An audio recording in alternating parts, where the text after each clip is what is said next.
Well, we're back. Listen, some things I wanted to cover today. And I may make this a series. Free speech. Why can't we just shut up? People don't get it. I don't get it anyway. Anyway, I'm Sheriff B. Rowdy. Forgotten Country. We're going to talk about a few things today. Some current happenings. Mostly things that I was going to talk about current happenings. I'm going to talk mostly about things that people are saying and some of the things that we see in the news. What in God's name is happening to our country? Not just our country, but society as a whole. I mean, to be completely honest, I'm personally tired tiptoeing around others' feelings. Listen, free speech was built into our country. We are guaranteed free speech, and I'm no longer going to make exception to my speech for people that are weak at heart or emotionally fragile. Snowflakes. Now, I'm going to call them snowflakes because that seems to be who it is that wants to shut people up. I'm not gonna fall into that. The generations coming up behind me. I'm 52. You do the math. You figure it out. When I was born, if you really want to know, just have to check themselves and they have to quit crying. A man I respect and admire told me something a long time ago. I had a Buffalo Soldier group. Myself and a few other folks have founded. If you don't know who the Buffalo Soldiers are, they were black cavalry, black military, both cavalry and ground forces, if you will, post-Civil War.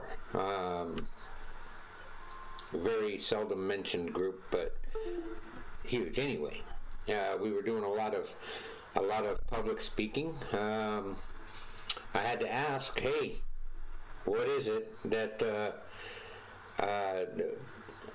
I don't know how to address people? The majority of our crowd were black folks, so am I referring to black folk as black folks? Am I referring to them as African American? What am I supposed to do? It has always made me a little bit uncomfortable, and I always stuttered a little bit and stammered and fell over my words because I didn't know how to address people. And Mr. Larry told me, he said, Dominic, no matter what you say, you're going to offend somebody. So just tell them what you have to tell them. And I took that to heart. The moral of that story is simply just stop trying to appease everyone. Say what you have to say and just speak. And that was a big turning point for me because I used to want to please everybody, and as I get older, that seems to fade. I get along with everybody, every race, every color, every religion, every gender, every sexual preference, etc., etc. What other people think and say and do is not my concern. I'm not gonna. I'll not add how people feel to the list of things that I used to concern myself with because it was always a big problem for me to speak. So, but as I said, I get along with everybody. And guess what? I'm also tired. This has nothing to do with what we're talking about today, but I'm tired of animal rights groups. Listen, I'll beat someone half to death if I see them abuse an animal. That's just the way that I am. I'm an animal lover. But that's different than what I'm talking about. If you're one of those snowflakes that considers food animal abuse, then I got news for you. You're really going to hate that I just finished 2 cheeseburgers and some chicken nuggets. So anyway, that's not what we're talking about. So I've said it a million times. I consider myself a Christian man, but I'm not perfect. If you piss me off, I'm going to cuss you. So I don't expect people to agree with everything that I say. I certainly don't agree with everything that everybody says or what they do. People are going to be people. But that's not going to keep me from being who I am. too many mistakes, too many things happen when you try to sugarcoat things and you try to be politically correct and all that other junk. See, I almost cussed, and I'm not even mad. I do my best not to cuss, so you folks know, and to be a good person, to help when I can, and I try to be a good friend. You know, if you're nice to me, I'm nice to you. What it boils down to is you get from me what you give to me. If you give me respect, I'm gonna give it right back to you. If you come at me in a bad way, I'm gonna come back at you with the same or worse than what you're giving me. So my question is simple. Why do we let the right of free speech be dictated to us by those that are offended? Because they're offended? Seriously, the question is, I mean, does that mean I have to rephrase my words or not express myself at all? What makes their feelings and their sensitivities any more important than mine, or how they want to express themselves? And I have a few examples that I'm gonna eventually go over here. The way I see it, people, you know, those folks, there's an answer to that question, and the way I see it, those folks are taking advantage of people's good natures, their basic decency, taking advantage of people's kindness and basic human nature, to not want to upset people. I don't say things specifically to upset people, and I think, you know, everybody's got it in them to not want to upset others or offend them. But does that mean that they get to dictate to you and to me what we could say, what we can't say, how we should say it if we do say it? You know, that's what sparked today's show. Some of the things that I see posted on social media and things that are said to me, I call people out. That's just the way I do it. I call them out by name. If you're going to say something, I'm not going to protect you. I'm going to call you out. I'm going to call you out by name, because if you say it, you need to own it. You can't say it in passing and then need people to go, wait, who was that? Yeah. That's not going to happen. I'm gonna call you out by name. So be careful what you say to me when you're messaging me. Now keep in mind, I'm neither offended or care what people think, what they say, generally how they feel. I'm not their mommy or their daddy. It seems to be mostly Democrats that come after me. I seem to be on the same page with Republicans, but go figure. This is primarily a conservative show, so I don't, you know, I'm not going to babysit people. You know, it's time to grow up. You know, time for people to stand up for what they feel and what they think, no matter who it offends. That's just how things go. And we need to quit tiptoeing around people, and people get their feelings hurt, and it's become just something that people say now. Well, I'm offended by that. Well, I'm not going to change that anymore. I'm not going to say, well, you know, sorry, I'm going to try and rephrase what I meant. I'm going to just say it to you the way it is, and if you like it, fine, maybe I helped. If you don't, well, you know, go on about your business. Don't talk to me anymore. You know, one of the first things that I saw that really didn't anger me, but it bugged me. Was a post from a lady named Jen Bokoff. You know, she says, this is your annual reminder. Like, we need her to remind us. Not everyone celebrates Christmas. The default to Merry Christmas as a normal greeting is also white supremacy culture at work. If someone celebrates, by all means, but so many people don't. Look, I don't need Jen, I don't need you to remind me or tell me that I can't say Merry Christmas because people don't celebrate Christmas. I don't I don't care whether they celebrate Christmas or not. I'm going to greet people the way that I feel I want to greet them. And it's exactly what, this is exactly what I'm talking about. You know, okay, I mean, look, I'll say Merry Christmas, Happy New Year, Happy Halloween, Happy anything I want, and I'll greet people any way that I want to. If you're offended, then shut up and leave the room, or don't talk to me. You know, you have choices. Those are two of them. I personally don't care. The second half of the post is equally absurd and disturbing. Again, I'm not offended by what she said, but it makes no sense. The second half of the post, you know, no greeting anywhere and happy whatever, is white supremacy. You know, there are plenty of black folk, Hispanic folk, Asian folk, American Indian, East Indian. It doesn't make any difference. That do celebrate Christmas, and also refuse to say anything other than Merry Christmas, and I won't. So for a snowflake to sit up in here and tell me and other people how they should greet others, it's not just pompous, it's asinine. Maybe Miss Jen doesn't realize that her statement is blanketed to whoever reads it. And greets others in the way, including minorities, and shows supremacy in that statement itself.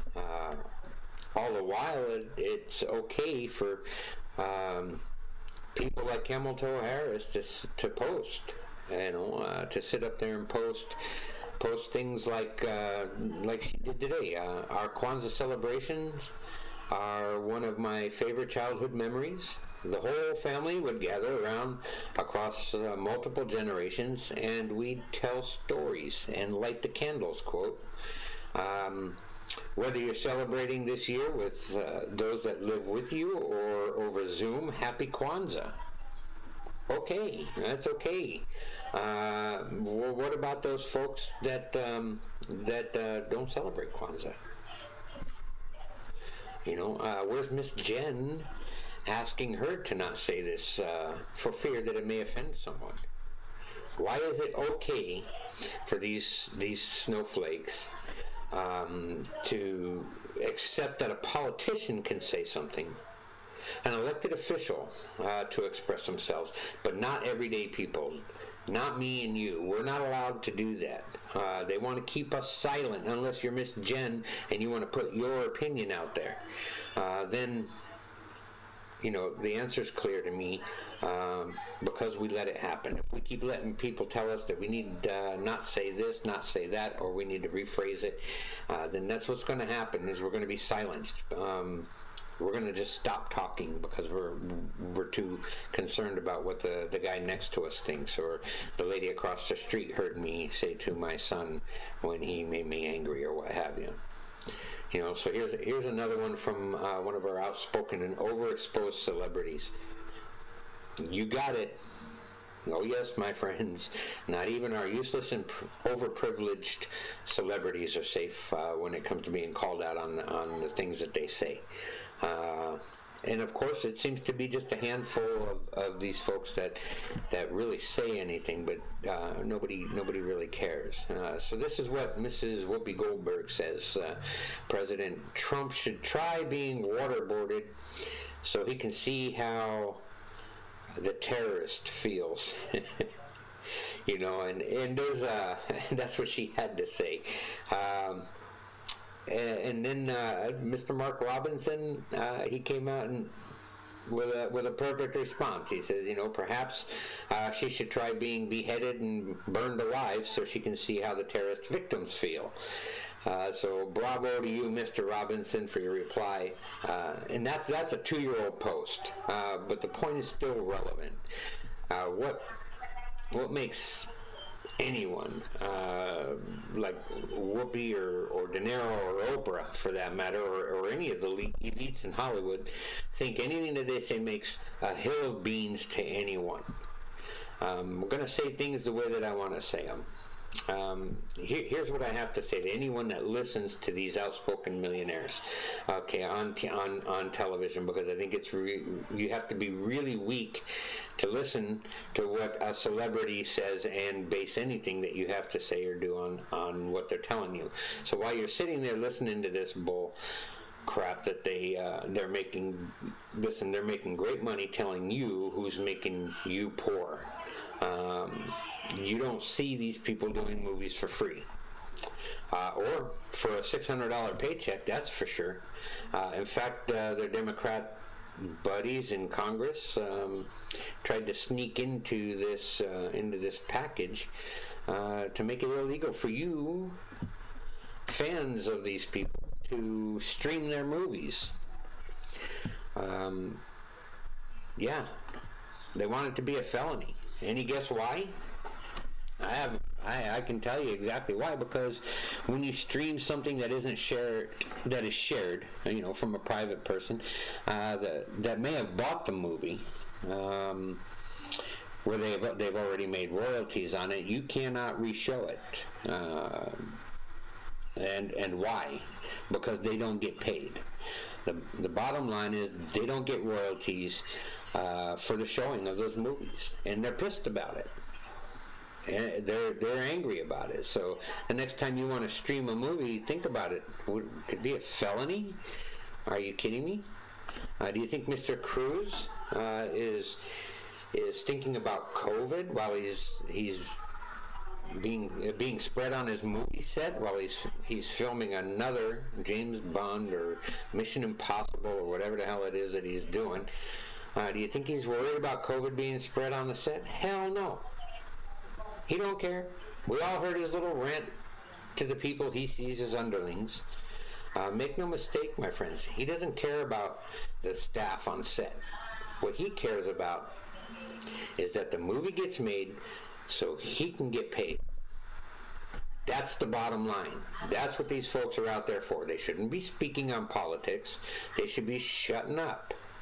And I've been in a handful of productions myself, and I've met a few celebrities. I can tell you there are very few that give back to the community, that give back to the industry. There's a ton of people trying to learn the trade and get little or no help from celebrities because there's little or no money in it for them at all. There's a few that do, and I won't call those folks out.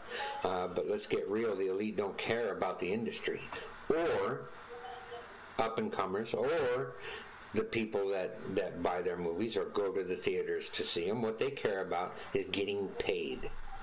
I like a good movie as much as anyone else. But other than what they're paid to say in the script, nothing else has any meaning to me. They're not going to sway my belief in Christianity, my faith in God, or my political stance in any way, shape, or form. That's not what they're paid for. They're paid to entertain. Miss Goldberg, sit down and shut up. That's what we ask of you. Entertain me.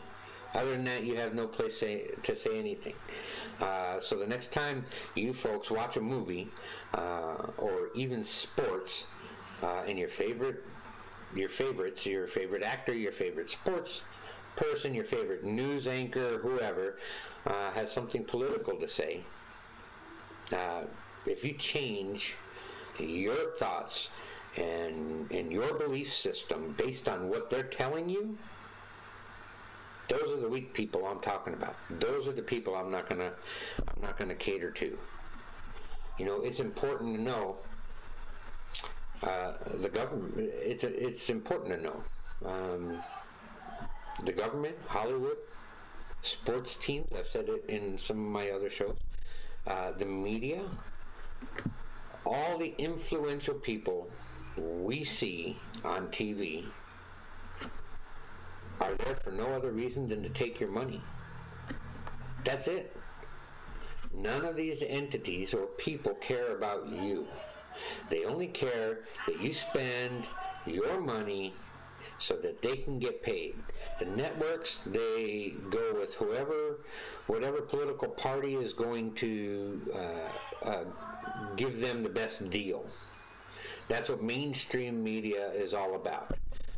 So they have the most people watching. A couple of them have caved. The big disappointment to me is Fox, because they cater. The mainstream media caters to one party. We know they cater to the Democratic Party. I don't care what Trump does. If Trump found a cure for cancer, they would have a problem with it. That's just the way that it goes. I'm not gonna fight what they believe. I read a post. It was a great post. It said our job is not to wake the sheep. It's to wake the other lions, and I believe that to be true. I have friends that are Democrats. They've called me treacherous and treasonous and told me that I was on the verge of treason and sedition and going to prison and from the things that I say. Well, I got to tell you something. The things that I say are none of those things. Okay, none of them are treasonous. My words are not treasonous. My words are not seditious. I'm not going to prison. Trump's not going to prison. Okay, I'll tell you who's treasonous and who is seditious, and that are the judges that should be hearing the evidence. They're not even looking at the evidence. How can you say there's no evidence if you don't look at it? I don't want that judge in front of me. I don't want to be on this side of the bench and have that guy presiding over my case. I don't want it to happen, and it's a shame because these are federal judges, some local judges as well, that should be hearing these cases. So I'm going to say whatever it is that I have to say. What I want to say. This is a pretty short video. Usually I go on a little bit more, but I don't want to get off track. I had a guy tell me in a post today, I forget exactly what the circumstances were. He was lecturing somebody and mentioned the Constitution, and he had it all wrong, so I schooled him on it, on the First Amendment, the freedom of religion, and it's little by little it's coming back to me. I'm trying to remember, but he basically said that there is a wall between government and religion, and that's not what the First Amendment says. What it says is that the legislature or the Congress or whoever will not pass any laws governing basically religion. They can't pass a law to say that this is one religion, that's one religion, this is, and you can't practice this, you can't practice that. Kind of goes along, goes against the grain when we're talking about Muslims or whatever, but they have a right to practice, and under the Constitution, we accept that. Just the same as they have to accept that Christianity is going to be practiced, or Catholicism, or Lutherans, or Baptist, or Apostolic, or whatever, non-denominational churches all have a right to practice. Even the Church of Satan has a right to practice. It's a religion to them. However, we have to respect that. But we have to do it within the means of the law. And so they can't pass any laws. Then he went on and he gave me he said, this was his quote, and this is the part that gets me, because in his response to my little education thing, at the end of it, he responded to me and told me, us Americans always waive our Constitution in arguments. Well, absolutely. When you're arguing with true Americans, We absolutely do. He must be used to talking to Democrats that have no regard for the Constitution, no regard for America. It's America first, so I let him know. And then he gave me some quote from Benjamin Franklin, and it was totally out of context, and I schooled him on that and ended my reply with no thanks needed, because I'm a nice guy that way. You know, you don't have to thank me when I school you, especially if you're a Democrat. It's not your fault you're an idiot. You watch mainstream media, you're not that smart to begin with. So, listen, there is I want to plug this group because they're an amazing group. I thought it was great. And they are the fastest growing group on Facebook, and Facebook is trying to censor them, and they're doing everything they can to backdoor ban them. They're limiting their posts and so on and so on. But let me tell you, Joe Biden is not my president is the name of the group, and they started, I believe, December 15th, and they're less than 2 weeks away from that, and they're at almost a half a million members. It's incredible. It's growing just exponentially. In 1 hour, literally over 42,000 people joined this group. And they're limiting people to the number of people that they can invite to this group. It's just incredible. If you have a chance, check it out. Tell them I sent you. It's incredible. Please do me a favor. I don't want to go too long with this. We got a few more minutes, but if you're watching on YouTube, please go down and hit the like button. Subscribe to the page. I'm not asking for anything. I do these things because it's fun. I'm not looking for you to support the stream with anything monetary. I'm just asking you to go ahead and follow my YouTube channel. Anyway, Sheriff B. Rowdy, I'm clocking out. Y'all go out and get something to eat. Have a good night.